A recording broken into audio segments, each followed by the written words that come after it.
19 किलोच्या व्यावसायिक गॅस सिलेंडरच्या दरामध्ये वाढ. व्यावसायिक गॅस सिलेंडर 42 ते 53 रुपयांनी महागला. दिल्लीमध्ये 3113 तर कोलकात्यामध्ये 3255 रुपयांचा नवा दर लागू. 5 किलो वजनाचा सिलेंडर देखील 11 रुपयांनी महागला. इंधन दरवाढीमुळे धुळ्यामध्ये रिक्षाचालकांकडून भाडेवाढ. 10 ते 20 रुपयांची भाडेवाढ केल्याची माहिती. भाडेवाढीमुळे सामान्यांना फटका बसला. बीडमध्ये इंधन दरवाढी विरोधात सामाजिक कार्यकर्त्यांचे लक्षवेधी आंदोलन. शहरातील पेट्रोल पंपावरून जिल्हाधिकारी कार्यालयावर दुचाकीची प्रतिकात्मक अंत्ययात्रा. गडचिरोलीच्या गांधीनगरमध्ये डिझेलची अवैध साठेबाजी. 1599 लिटर डिझेलसह ट्रॅक्टर जप्त. साठेबाजी करणाऱ्यांवर आष्टी पोलिसांची मोठी कारवाई. धाराशिव जिल्ह्यामध्ये पुन्हा डिझेल टंचाई. डिझेल शिल्लक नसल्याचे पेट्रोल पंपावर बोर्ड. पेरणीच्या तोंडावर डिझेल टंचाई निर्माण झाल्यामुळे शेती कामं खोळंबली तर ग्रामीण वाहतूक व्यवस्थेलाही डिझेल टंचाईचा फटका. केरळमध्ये मान्सूनचं आगमन. गेल्या काही दिवसांमध्ये मान्सून भारताच्या अधिक भागांमध्ये दाखल होण्याची शक्यता. उष्णतेच्या लाटेपासून नागरिकांना दिलासा मिळणार. नाशिकच्या मनमाडमध्ये मान्सूनपूर्व पावसामुळे मका भिजला. व्यापाऱ्यानं खरेदी करून साठवून ठेवलेला शेकडो क्विंटल मका भिजला. अचानक पाऊस सुरू झाल्यामुळे उघड्यावर ठेवलेला मका झाकण्यासाठी वेळ न मिळाल्यामुळे मोठं नुकसान. धाराशिवच्या वाशी तालुक्यामध्ये वादळी पावसाचा तडाखा. वादळानं झाडं उन्मळून पडली. अनेक गावांमध्ये घरांवरचे पत्रे उडाले तर शाळांच्या इमारतींचं मोठं नुकसान. 6 ते 7 खोल्यावरचं पत्रे आणि भिंती ह्या पडलेल्या आहेत. वादळ वाऱ्याची तीव्रता एवढी होती की मोठमोठी झाडं उन्मळून पडलेली आहेत. वर्गाचं प्रचंड नुकसान झालेलं आहे. या शाळेच्या खोल्या खूप जुन्या आहेत, त्या नवीन मिळाव्यात. शाळेवर पाणी करायला तर 4-5 रूमचे पत्रे पूर्ण उडून गेले आहेत. एकदम जुनी इमारत असल्यामुळे शाळेवर काही एक बी पत्रा काही राहिलेला नाही. अतिशय दुरावस्था झाली आहे. तरी प्रशासनाला एवढंच माझं सांगणं की जून शाळा भरण्यापर्यंत त्याची दुरुस्ती करण्यात, अगर नवीन इमारत बांधण्यात यावी. पुढील 2 महिने खोल समुद्रातली मासेमारी बंद राहणार. कोकण किनारपट्टीतील बोटी बंदरामध्ये विसावल्या. तन्मय दाते यांनी टिपलेली खास ड्रोन दृश्य समोर. नारळी पौर्णिमेपासून पुन्हा एकदा मासेमारीला सुरुवात होणार. आजपासून 61 दिवसांसाठी समुद्रातली मासेमारी बंद. मच्छीमारांनी आपल्या नौका सुरक्षित ठिकाणी ठेवल्या. सागरी मत्स्य संपत्तीचं प्रजनन काळामध्ये संवर्धन आणि खवळलेल्या समुद्रामुळे होणारे अपघात टाळण्याच्या उद्देशानं मासेमारी बंद. रब्बी हंगामातील धानाचे तब्बल 395 कोटींचे चुकारे थकले. गोंदिया जिल्ह्यातील 37,000 शेतकऱ्यांची आर्थिक कोंडी. खरीप हंगाम अडचणीत येण्याची शक्यता. नाशिकच्या सटाणा तालुक्यातील वायगावमध्ये भीषण पाणी टंचाई. संतप्त महिलांचा ग्रामपंचायत कार्यालयावर हंडा मोर्चा. पाण्यासाठी वणवण करावी लागत असल्यामुळे महिलांनी ग्रामपंचायत कार्यालयाला ठोकले. 80 लाख लाडक्या बहिणींना अपात्र ठरवणं म्हणजे गरज सर्व वैद्य मरो. शरद पवारांच्या राष्ट्रवादीच्या जयंत पाटलांची टीका. उद्या आणखी काही लाख लाडक्या बहिणींना अपात्र ठरवतील. लाडक्या बहिणींना वगळणं हे मोठ्या आर्थिक संकटाचं द्योतक. जयंत पाटलांचा दावा. लबाड सरकारने 81 लाख लाडक्या बहिणींची नावं योजनेतून उडवली. केवायसी केवळ बहाणा असल्याची आमदार रोहित पवारांची टीका. लाभार्थी लाडक्या बहिणींची नावं टप्प्याटप्प्यानं उडवून योजना बंद करणं हाच डाव असल्याचा रोहित पवारांचा आरोप. मतदान करावं म्हणून लाडक्या बहिणींना पैसे दिलेत. आता त्यांचं काम संपलं म्हणून 80 लाख बहिणींना अपात्र केलं. खासदार संजय राऊत यांची सरकारवर टीका. आता अपात्र लाडक्या बहिणींना पैसे परत करावे लागणार असल्याचं राऊत यांचं मत. आता या महिला पैसे आणणार कुठून? या गोरगरीब महिला भले त्या अपात्र ठरल्या असतील. मला असं वाटतं की एकनाथ शिंदे जे लाडके भाऊ आहेत आणि देवेंद्र भाऊ आहेत, त्यांनी आमदारांच्या खासदारांच्या फोडाफोडीत जे पैसे खर्च करतात त्यात काटकसर करावी आणि या महिलांच्या वतीनं ती रक्कम तिजोरीत भरावी. लाडक्या बहिणी केवळ केवायसीमुळे अपात्र नाहीत. काहींच्या नावावर गाडी तर काहींचं उत्पन्न हे 2.5 लाख रुपयांपेक्षा जास्त. अपात्र लाडक्या बहिणींवर मंत्री आदिती तटकरे यांची माहिती. 4.5 पावणे 5 लाख अशा महिला आहेत ज्या 65 वयोगटाच्या पुढे गेलेल्या आहेत, जे वयाचं निकष आहे तर त्यामध्ये असतील. त्याच्यानंतर याच्यात सरकारी कर्मचारी ज्यांनी लाभ घेतला होता ते काही हजारांमध्ये होते, 14,000 साडे 14,000 असतील. त्यांच्याकडून वसुली जी आहे ही गेल्या 8 महिन्यापासूनच सुरू आहे. 21 जून रोजी होणारी नीट UG परीक्षा नियोजित पद्धतीनंच होणार. परीक्षा संगणकाधारित पद्धतीनं घेण्याच्या मागणीवर सर्वोच्च न्यायालयाच्या तातडीनं आदेश देण्यास नकार. नीट पेपरफुटी प्रकरणातील आरोपी PB कुलकर्णीच्या बीडमधील शाहूनगर भागातील 4 मजली इमारतीच्या अनधिकृत बांधकामावर अखेर हातोडा. पालिकेच्या नोटिशीनंतर मुदत संपताच संबंधित ठेकेदाराकडूनच हे बांधकाम पाडण्याची कारवाई सुरू. मुंबईतल्या पाम बीच रोडवर अनधिकृत कमानींविरोधात भाजपचे आमदार मंदा म्हात्रे आक्रमक. आमदार मंदाताई म्हात्रे JCB घेऊन थेट रस्त्यावर अनधिकृत कमानीवर पालिका कारवाई करत नसल्याचा आरोप. रिंग रोड विरोधात मंत्री नरहरी झिरवाळ यांच्या नाशिकमधल्या निवासस्थानाबाहेर शेतकऱ्यांचं आंदोलन. शेतकऱ्यांची जोरदार घोषणाबाजी. मात्र झिरवाळ दौऱ्यानिमित्त बाहेर असल्यामुळे नंतर शेतकऱ्यांची भेट घेणार असल्याची माहिती. आगामी सिंहस्थ कुंभमेळ्याच्या पार्श्वभूमीवर सुरू असलेल्या रिंग रोडला शेतकऱ्यांचा दौरा. बीडमध्ये पीक विमा मंजुरीसाठी शेतकऱ्यांचा खासदार बजरंग सोनवणे यांच्या कार्यालयावर मोर्चा. खासदारांना निवेदन देऊन पीक विम्याचा प्रश्न तातडीनं सोडवण्याची मागणी. केंद्रीय कृषी मंत्री शिवराज सिंग चौहान आणि मुख्यमंत्री फडणवीसांकडे पाठपुरावा करणार असल्याचं बजरंग सोनवणे यांचं आश्वासन. शिवाजी कोण होता या मूळ पुस्तकाच्या मजकुरामध्ये फेरबदल केल्याचा पानसरे कुटुंबीय आणि मूळ प्रकाशक प्रशांत आंबींचा आरोप. नवीन प्रकाशकानं प्रसिद्ध केलेल्या पुस्तकामध्ये छत्रपती शिवरायांबाबत खोडसाळ मजकूर छापल्याचा दावा. मजकुराची पुन्हा तपासणी करण्याची मागणी. प्रकाशकाला कायदेशीर नोटीसही पाठवणार.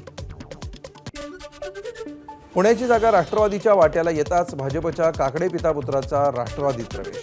विक्रम काकडेंनी पुण्याच्या जागेसाठी पक्ष कार्यालयातच भरला उमेदवारी अर्ज. अर्ज भरल्यानंतर राष्ट्रवादीमध्ये अभूतपूर्व गोंधळ. पुण्यामध्ये काकडेंच्या प्रवेशानंतर राष्ट्रवादीतील गोंधळ समोर. निवडणूक लढवण्यासाठी इच्छुक असलेल्या सुनील टिंगरेंनीही पक्ष कार्यालयामध्ये भरला अर्ज. टिंगरेंचा अर्ज डमी असल्याचं उमेश पाटलांचं स्पष्टीकरण. काकडेंची उमेदवारी जाहीर झाल्यावर सुनील टिंगरेंचे समर्थक नाराज. संतप्त झालेल्या कार्यकर्त्यांनी अर्ज भरण्याची प्रक्रिया सुरू असतानाच दिला राजीनामा. टिंगरे समर्थकांनी माझाला प्रतिक्रिया देताना व्यक्त केला संताप. काकडेंनी उमेदवारी अर्ज भरल्यानंतर माजी जिल्हाध्यक्ष सुरेश घुलेंची नाराजी. सुरेश घुले उमेदवारीसाठी होते इच्छुक.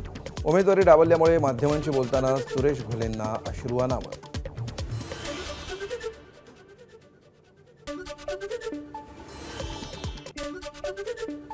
छत्रपती संभाजीनगरच्या विधान परिषदेच्या जागेवरून महायुतीत मोठा पेच. जागा भाजपच्या वाट्याला गेली असतानाही शिवसेनेचे समीर सत्तार यांच्याकडून अर्ज दाखल. समीर सत्तार शिवसेना नेते अब्दुल सत्तार यांचे पुत्र. महायुतीमध्ये बंडखोरी झाल्याची चर्चा. रायगड रत्नागिरी सिंधुदुर्ग विधान परिषद मतदारसंघातून राष्ट्रवादीचे उमेदवार अनिकेत तटकरेंनी भरला उमेदवारी अर्ज. निवडणुकीमध्ये विजय नक्की होणार असल्याचा व्यक्त केला विश्वास. मंत्री नितेश राणे यांची उपस्थिती. सर्व वरिष्ठ नेत्यांचे मनापासून आभार व्यक्त करतो की त्यांनी माझ्यावर आज हा विश्वास टाकला आणि फक्त राष्ट्रवादीच नाही तर महायुती म्हणून मला त्या ठिकाणी उमेदवारी दिली. त्याबद्दल मनपूर्वक मी सर्व नेते मंडळींचा आभार व्यक्त करतो.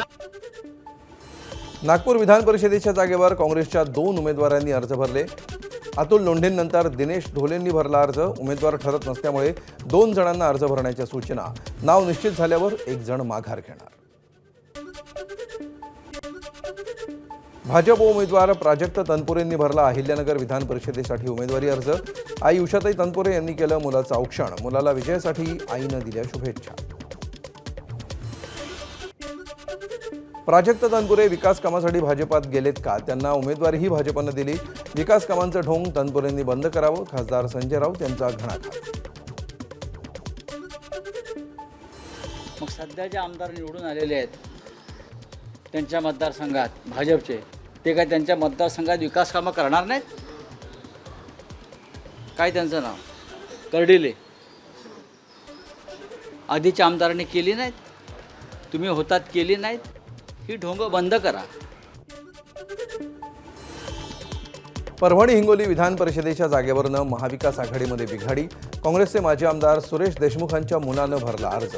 सुशील देशमुख यांनी भरला अपक्ष म्हणून अर्ज. मवियामध्ये परभणीची जागा ठाकरेंच्या शिवसेनेच्या वाटेला.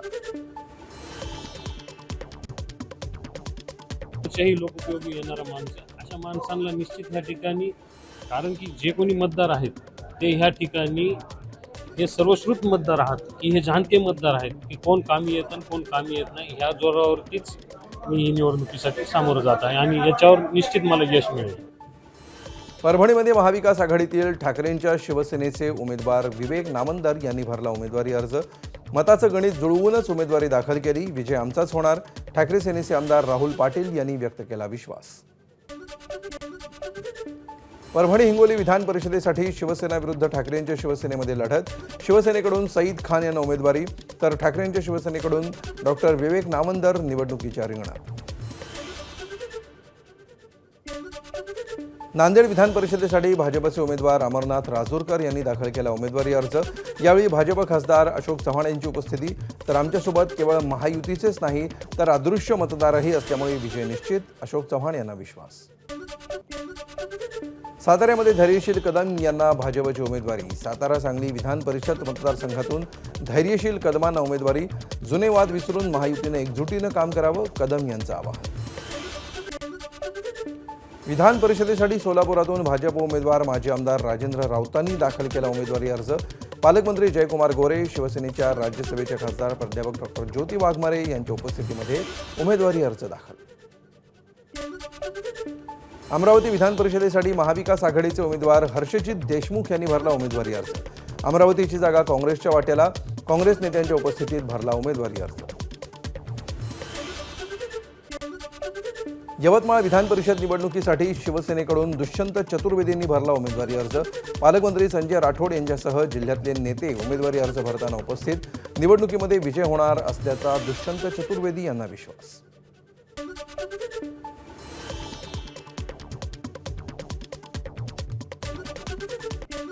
ठाकरेंच्या शिवसेनेच्या उमेदवार देवयानी डोणगावकर यांनी भरला उमेदवारी अर्ज. संभाजीनगर जालना विधान परिषदेसाठी भरला उमेदवारी अर्ज.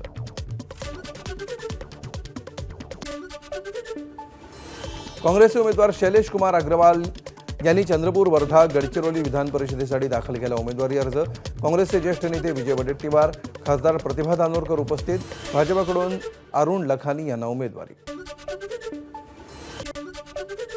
दिल्लीतील शिक्षण मंत्रालयाच्या दुसऱ्या मजल्यावर भीषण आग. अग्निशमन दलाकडून आगीवर नियंत्रण मिळवण्याचे प्रयत्न सुरू. विकास मार्गमधील शिक्षण मंत्रालयाच्या कार्यालयातच सीबीएसईचं कार्यालय. दिल्लीतील शिक्षण मंत्रालयाच्या कार्यालयाला आग लागली की लावली गेली हे समोर यायला हवं. त्यामुळे केंद्र सरकारनं तात्काळ या प्रकाराची गंभीर दखल घेऊन धर्मेंद्र प्रधान यांचा राजीनामा घ्यावा. राष्ट्रवादी शरद पवार पक्षाचे आमदार रोहित पवार यांची मागणी. अकोल्यातील अनेक वर्षांपासून रेल्वेच्या जमिनीवरचं अतिक्रमण हटवलं. पोलीस बंदोबस्तामध्ये अतिक्रमण हटाव मोहीम. अकोटफैल आणि तारफैल भागामध्ये रेल्वेच्या मालकीच्या जमिनीवर गेल्या अनेक वर्षांपासून मोठ्या प्रमाणावर होतं अतिक्रमण. वाशिम जिल्ह्यातील कामठवाडा गावाला जोडणाऱ्या मुख्य रस्त्याची चाळण. मोठमोठ्या खड्ड्यांमुळे वाहन चालक आणि ग्रामस्थांना मोठा त्रास. रस्त्यांवरचं डांबर उखडल्यामुळे वाहन चालकांकडून जीव मुठीत धरून प्रवास, अपघाताचाही धोका. छत्रपती संभाजीनगरमध्ये बापाकडूनच 5 वर्षांच्या चिमुकल्याचा लैंगिक छळ.